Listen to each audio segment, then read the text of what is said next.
Hello, welcome back to Buckle Up. My name is Rob Wilson and this is the new Skoda Kodiaq vRS. And today I'm going to find out if it's any good.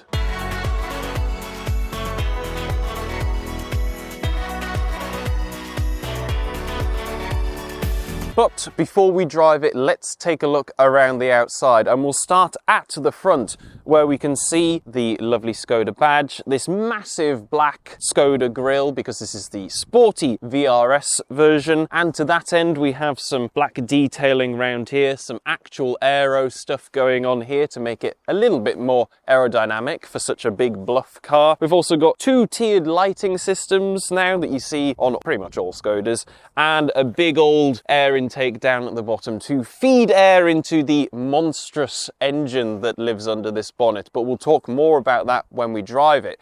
Down at the side though, we have these rather sporty looking 20-inch alloy wheels, behind which we have red brake calipers because sporty. We also have some black mirror caps, some black roof rails, some simply clever Skoda features in the form of an umbrella in the door, Rolls-Royce, eat your heart out. And another simply clever feature here is in the fuel filler flap, we have an ice scraper for all those cold, icy mornings in Britain. Skoda's got you covered. At the back, we have a sort of spoiler, rear wiper, the Skoda script spelt out in black font because sporty, Kodiaq black as well, and the VRS badge with the little red V. We've also got a full width light bar now on the Kodiaq. Down here we have some big old fat exhaust with actual exhaust within it, but while this car does make a rather fruity noise, it isn't actually real. It's sound engineered and there's a bit of a noise generator going on down here. So it sounds good and your friends probably won't notice, but it is fake. Anyway, let's open up the boot. And at the moment I have all 7 seats up, which means that in this space here, I have 340 litres. However, that will probably be including the storage under the floor because there is quite a bit of space here. Currently, the underfloor boot space is being used by the parcel shelf because you can remove that for the 7 seats, obviously, and then it fits under there, which is a really good feature. You don't have to leave it in your garage at home or something like that. What I'll do now, though, is fold down these rear seats because then, when they're locked in place, the rear space increases to 840 litres, which is rather large, although not quite as large as if you just go for the 5-seater version of this car. We've also got some simply clever hooks and things around the car. There's loads of mounting points for nets, 12-volt socket, and I've also got some levers. So when I pull them, the middle row of seats go down as well. And then you've got a completely flat load space all the way to the back of the front seats. And that's 2,035 litres of space, which is fairly ridiculous. If you want more than that, buy a van. Anyway, I'll put all these seats back into place and then I will try out this third row and see if an actual adult of 6'2" can fit. So I'm going to try and get into the third row now. So I pull this lever on the top of the seat and then that slides forwards and I can gracefully sit myself down, and then I can move this seat back. And as you can see, while this seat is quite a lot of the way forward because it does slide, I do actually have a decent amount of knee room, even for me at 6'2" or 188 centimeters tall. However, headroom, not great. But it wouldn't be in any of this car's rivals either. It is a bit sparse in the back here though, because I don't have any toys. There's no aircon controls back here. There is a sort of cup holder on this side. There isn't one here. So it's a bit third class here in the back. It's not as nice as other cars like the Hyundai Santa Fe or Mazda CX-80. There's some consumer advice. Anyway, I'm going to jump out of here and into the middle seats because I think I will have a bit more room there. So yes, here in the middle I do have much more room than in the third row, no surprises there. So leg room, I've got loads of knee room, headroom, again, absolutely loads. And these seats can, as I was saying, slide forwards and backwards to give more or less room to those back seats.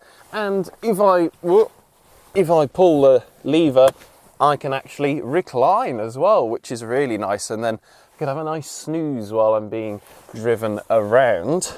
And then I'll talk about this middle seat because it is quite narrow and it's a little bit harder than the outer seats. So if you were 3 up in the middle here, it would be a little bit of a budge about with your shoulders, and because there is a little bit of a hump in the floor in the middle here, footroom would be a little bit of a squeeze as well, but not too bad. In the middle here we have an armrest which has got 3 slots for cups. It's also worth mentioning that I can just fold the central seat down, so we've got a 40-20-40 split here. So if you want to run longer items through the centre and still have 2 outer passengers, you can do so in this Skoda, which is very practical. We've also got Isofix on the outer seats as well. We've got seat back pockets on both of the front seats. We've got huge door bins, and in the centre here we've got some climate vents, and we've got a little screen for changing the temperature back here. Below that we've got 2 USB-C ports and a 12-volt outlet. In terms of materials back here,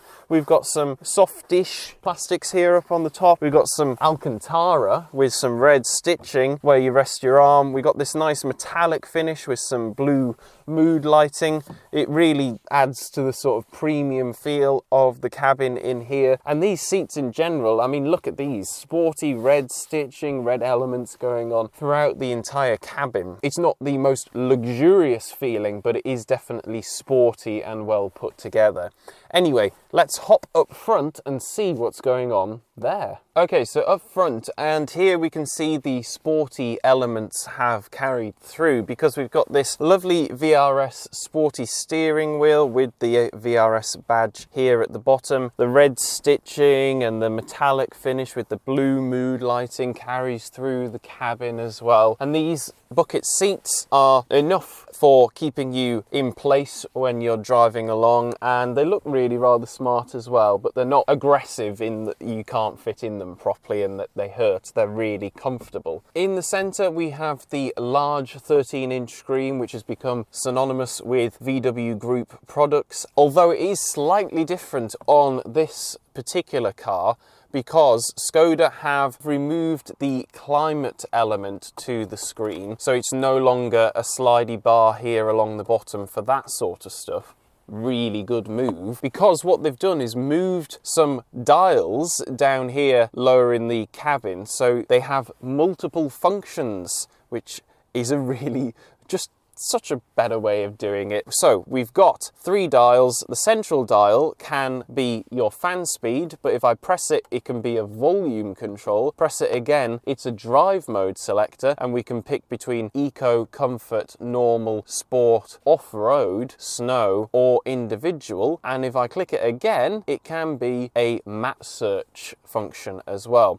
But I'll stick with the climate because then I've got my fan speed controlled on here, and then my 2 outer dials are for controlling the temperature. But if I press that button in, now it's controlling my heated seat functions. So I've got 3 stages of that. I can click that again and it goes back to my climate functions. It's yeah, as I say, it's just brilliant to see that Skoda have gone their own way on this and made this work so much better than their own parent company could. So top marks there. They've also gone in a different direction here on the steering wheel because we've got a much less cluttered steering wheel than we do in other VW Group cars. So we've got proper physical buttons and sliders as well. We can skip the track on this side and control the volume, and then on the other side we've got a shortcut button to your safety system, so you can click that and scroll through and turn off your beep warnings for your speed and all of that sort of stuff. And you've got controls here for configuring your digital driver's cockpit view, so you can play around with that. You can have a map view if you want. You can have different things in that screen that might be important to you. We also have a separate cruise control lever to the left of the steering wheel so that that frees up space on the main controls, and your wiper and light controls are all in this left-hand stalk because the right-hand stalk is your drive selector, so drive, neutral, reverse and park. We also have a few buttons down to the right side of the steering wheel for your fog lights and things like that. In terms of practicality, we've got absolutely enormous door bins. In the center here, underneath these covers, we have some storage for maybe a wallet or something. You've got 2 wireless phone chargers as well. And if you look under this second cover, you have 2 or 4 cup holders, depending on how you move this space around. Although I will say these cup holders are not the biggest, but thanks to the massive door bins, that isn't really an issue. We also have the Simply Clever screen cleaner, so you can use that on the screen to clean it when it becomes covered in finger marks. We've also got under this armrest a huge bin. You could probably put a large box of tissues in there. We've got 2 glove boxes, an upper one if I press that button, and a lower one which is full size as well. That's really nice and practical. As I said, materials in here nice and soft on there, on the tops of the doors, on the top of the dash, and we've got some nice Alcantara across the dashboard there as well. So a nice mix of materials, not too much piano black, some nice metallic finishes and some mood lighting. We've also got some nice speakers in this top spec vRS model, and we've got another Skoda Simply Clever trick up here where you can pop tickets on your windscreen out of the way. So with all that being said, I think what's best to do now is go out and drive it and see just how sporty this vRS model can be.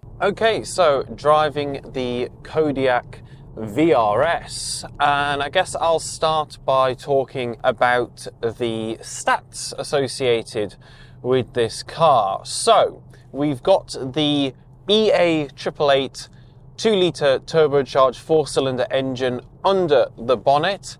It's the one from the Golf GTI, so it produces 265 PS and 370 Newton meters of torque. So that means that we've had a slight power increase over the old vRS, and that means we can go from 0 to 60 in 6.4 seconds, and that's despite the car being bigger and heavier than it was before. It's about 70 kilos heavier, and you can go onto a top speed of 143 miles an hour. So all very sporty numbers. Now, this is rated at about 33 miles to the gallon on a WLTP cycle. However, I have not been getting anywhere near that when I've been driving it. Obviously, if you drive it more sensibly or on a motorway, you are much more likely to hit that figure. But I've been getting around 25 miles to the gallon with it, which is not a lot. You have to remember that this is obviously a petrol engine now. The first gen used to be a diesel, so that's gonna impact on the fuel efficiency. It's obviously much bigger and heavier than it was originally, all things that are going to add towards seeing that lower figure on miles per gallon. But you know, it is a sporty 7-seater, if such a thing can exist, and I guess that leads me into my next point, which is really how sporty can a 7-seater be? Certainly this is sportier than another 7-seater, a normal one, something like a Hyundai Santa Fe, for example, but it is not sporty in the traditional sense of the word. It is not a sports car. It would be impossible, really, for something this big, tall and heavy to defy the laws of physics in that regard. So don't be expecting it to compete with things like BMW's M division, Mercedes AMG division, and even Audi's S and RS division on its Q products. We're on some twistier roads now, so let me select on my dial here the sport mode, and immediately that sound has started up at the back, which as I've explained, isn't real, it is fake. So yes, it is a little bit odd for a Skoda to sound like a NASCAR. It does have a bit of a V8 burble to it. If you like that sort of thing, great. If you don't, luckily there is an individual mode that I can switch into, and you can have everything else set up in the sportiest settings, but you can leave the sound off, which I think will please a lot of people. So I'm at a junction here, so now I can test the full woof of power.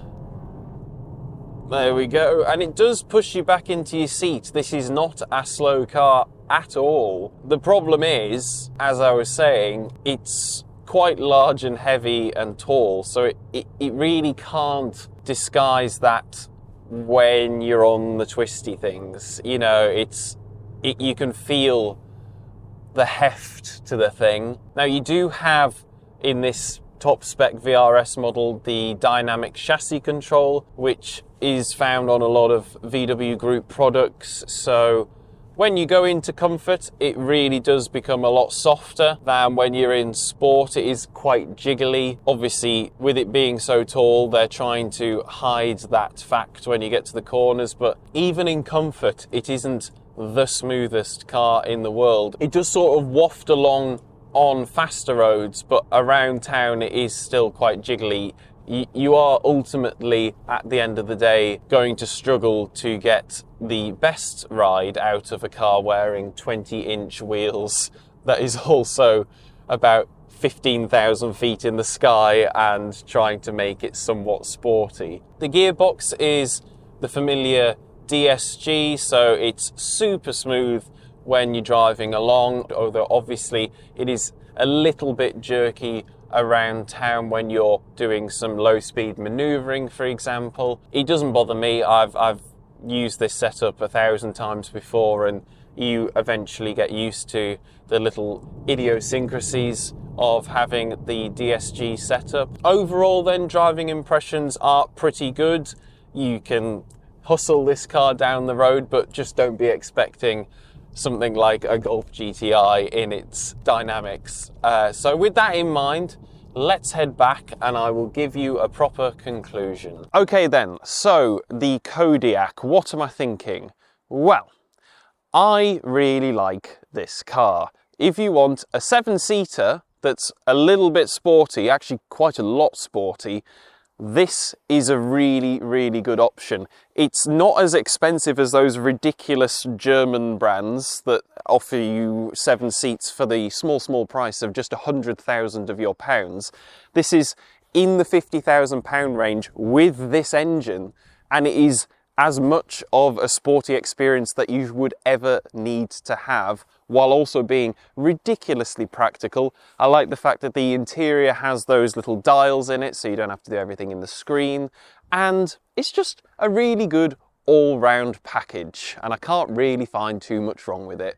So, with that being said, if you've enjoyed the video, make sure to give it a like. Comment down below and let me know your thoughts on the Kodiaq, but most importantly, please do subscribe and ding the notification bell so you never miss one of our uploads. If you want to support what we do, you can do so in one of 3 ways. You can go down to the description and you can look at the links for our channel merchandise. You can become a channel member, or you can buy some lovely buckle up merch. But thank you again for watching, and I will see you next time.